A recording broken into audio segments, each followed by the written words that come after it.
podcast de l'article de Mustapha Sohimi publié sur l'odj.ma. L'auteur a intitulé son article « PLF 2023, la cohésion sociale à la peine ».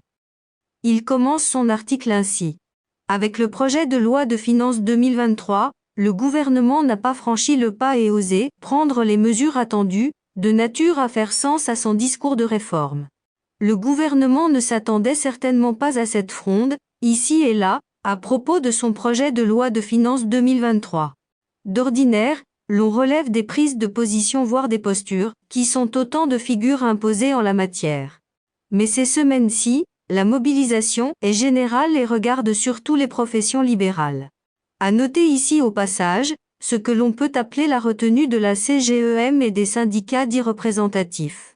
Des organisations professionnelles organisent et multiplient des sit-ins perlés intermittents et itératifs devant le Parlement, à Rabat. Ce qui frappe, c'est la coagulation de corporations opérant dans des secteurs bien étanches, celui des professions libérales, avocats, pharmaciens, dentistes, opticiens, kinésithérapeutes, comptables agréés, celui aussi des ordres d'avocats, celui encore d'associations régionales, fiduciaires du Nord, comptables d'Al-Bougaz et du Nord.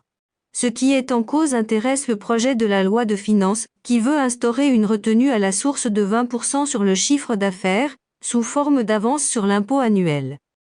L'auteur poursuit son article ainsi. Autre secteur sensible où le gouvernement se tourne cette fois vers le secteur agricole, l'exigence, à compter de 2023, d'une déclaration fiscale annuelle obligatoire pour les agriculteurs. Aujourd'hui et depuis 2014, les agriculteurs sont dispensés de l'IS à hauteur de 5 millions de dirhams de chiffre d'affaires. Désormais, il y aura cette formalité de la déclaration pour voir s'ils sont encore en dessous de ce seuil. Cela dit, toutes ces mesures, avec tant d'autres, se veulent techniques, de normalisation, pourrait-on dire, mais elles pâtissent d'une approche directive, qui polarise les mécontentements, les contestations et, partant, mène à un mouvement social difficilement maîtrisable. Avec le projet de loi de finances 2023, le gouvernement n'a pas franchi le pas et osé prendre les mesures attendues, de nature à faire sens à son discours de réforme. Ainsi, il n'y aura pas de taxe sur les surprofits engrangés par des grands groupes tels ceux des hydrocarbures, des banques, des assurances, des cimentiers et des industries pharmaceutiques. Pour ce qui est en particulier du marché des carburants, pas de changement, alors que le Conseil de la concurrence avait fait dernièrement des recommandations dans ce sens. L'objectif annoncé est celui de l'horizon 2025 pour la finalisation complète de la réforme fiscale. D'ici là, elle sera déclinée à partir de 2023 par des mesures relatives à la TVA et à l'informel. L'argument invoqué par le ministre du Budget, Fouzi Lekchaha, pour ne pas instaurer la taxe sur les superprofits, notamment sur les hydrocarbures, est le suivant: il est difficile de chiffrer par avance le chiffre d'affaires d'une année sur l'autre. L'auteur pose la question ainsi. Est-ce recevable? Pourquoi ne pas se baser pour commencer sur les exercices écoulés tels ceux de 2022 et de 2021, quitte à attendre le prochain projet de budget préparé en octobre 2023 pour corriger, le cas échéant, le taux de taxation? Le gouvernement s'est défaussé à cet égard en adoptant la révision des taux actuels d'IS, sur la période 2023-2026 jusqu'à 35% pour un bénéfice net égal ou supérieur à 100 millions de dirhams avec le maintien des 5% de la taxe de solidarité. Quant à l'impôt sur la fortune, il n'est pas retenu. Pas de prise en compte de l'état actuel des biens ni des conditions de leur capitalisation, mais seulement le profit réalisé d'une année sur l'autre, pas de quoi nourrir le sentiment d'une forte volonté de cet exécutif de lutter contre la corruption.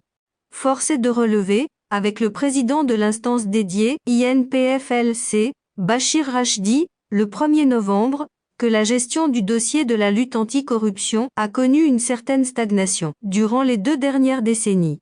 Le classement international du Maroc ne s'est pas en effet amélioré. L'indice de perception de la corruption en 2022, qui est de 39 centièmes, est pratiquement le même que celui de 2014, soit la 87e position sur 180 États. Le blocage de la réforme de la législation pénale sur la question de l'enrichissement illicite témoigne, entre autres, des freins qui ne permettent pas des avancées dans la lutte anticorruption. Faut-il donc s'étonner en cette fin d'année que l'état d'esprit des citoyens s'installe plutôt dans un trend baissier passablement dégradé? Pour le troisième trimestre 2022, le moral des Marocains a ainsi atteint son niveau le plus bas depuis 2008, avec un indice de confiance des ménages, ICM, à hauteur de 47,4, en recul par rapport au deuxième trimestre de 50,1%.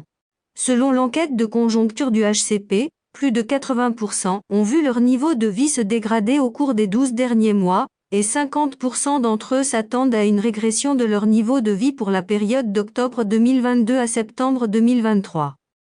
L'auteur précise ainsi. À n'en pas douter, le lien social est mis à rude épreuve. La distanciation à l'endroit de l'impôt témoigne bien de cette problématique. Les positions réfractaires qui se manifestent quant à la légitimité de la fiscalité participent de cette préoccupation. L'adhésion y est faible, tant du côté des couches modestes et défavorisées que de celles aisées, voire fortement nanties. La culture de la citoyenneté a encore un long chemin devant elle. Cela veut dire quoi? Que la solidarité collective n'est pas bien lotie, tant s'en faut. En creux, il vaut de noter qu'une telle attitude est aussi liée au sentiment que l'argent public n'est pas bien géré dans le domaine social.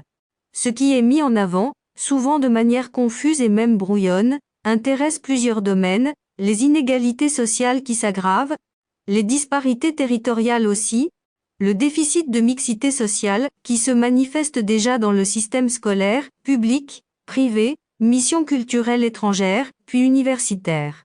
Les chances sont-elles égales? Un débat encore à l'ordre du jour dont les termes de référence ont été identifiés dans des rapports du Conseil supérieur de l'éducation ainsi que dans les recommandations du nouveau modèle de développement, NMD, publié à la fin mai 2021 et qui, depuis, ne paraît pas connaître une implémentation significative. D'où cette interrogation de principe, comment refonder un pacte social d'adhésion? Le gouvernement fait volontiers référence au renforcement de l'édification de l'État social, dont l'une des composantes est la protection sociale, un grand chantier royal, annoncé en 2018, et qui va s'étendre d'ici la fin de la présente décennie. Mais le pacte social couvre un périmètre plus large avec une teneur plus accentuée. Il est en effet une ambition nationale avec des principes, des valeurs éligibles à un projet, non plus seulement social mais sociétal. Il ne s'agit pas d'instaurer l'on ne sait pas trop quel égalitarisme populiste mais d'autre chose, des politiques publiques d'accompagnement et d'inclusion, où le citoyen mesure et apprécie ce que fait la communauté pour son bien-être, son progrès social et sa dignité aussi. L'auteur conclut son article ainsi. Le droit au travail, le droit à la santé, le droit au logement consacré dans la Constitution de 2011 sont l'expression de cette vision et de cette philosophie. C'est à partir de ces référents que se construit et que peut se renforcer surtout la cohésion sociale. Celle-ci va permettre d'élargir les espaces de dialogue et de concertation, et donner plus d'efficience à la gouvernance. Elle ne se décrète pas par le haut, mais elle implique cependant une forte dose de volontarisme, appuyée par toute une pédagogie, en direction des citoyens et des acteurs. Rédigé par Mustapha Sohimi, élu par l'intelligence artificielle de l'ODJ Media. N'oubliez pas de télécharger notre application l'ODJ mobile sur Android et iOS, et de vous abonner à notre chaîne YouTube l'ODJ TV, si vous souhaitez être au courant des dernières actualités, podcasts et émissions télévisées.